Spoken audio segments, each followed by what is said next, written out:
Welcome to our Lattice How to Guide.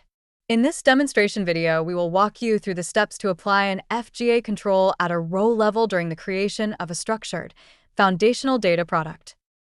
On the Create a New Data Product page, the first step is to define the data product. In natural language, give your data product a name, typing it into the data product name input bar. Then add a description into the description input bar.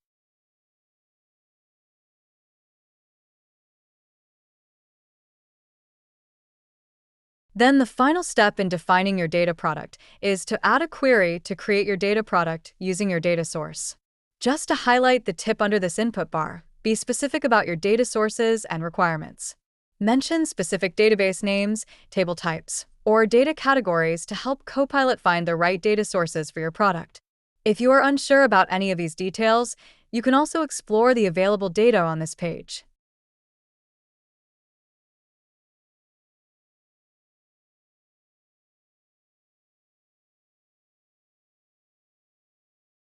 Once you have finished your input, click on Generate so Copilot builds your data product.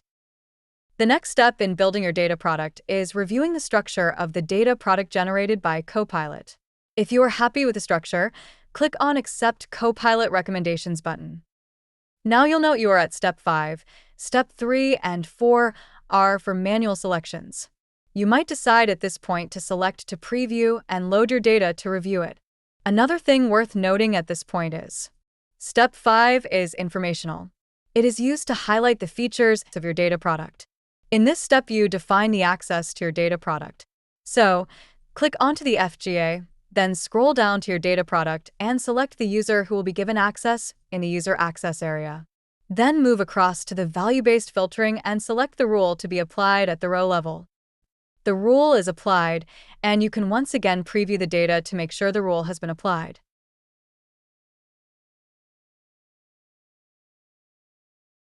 Once you have looked through your data and you are happy with it, you can scroll down and select the Next, Preview, and Finalize button.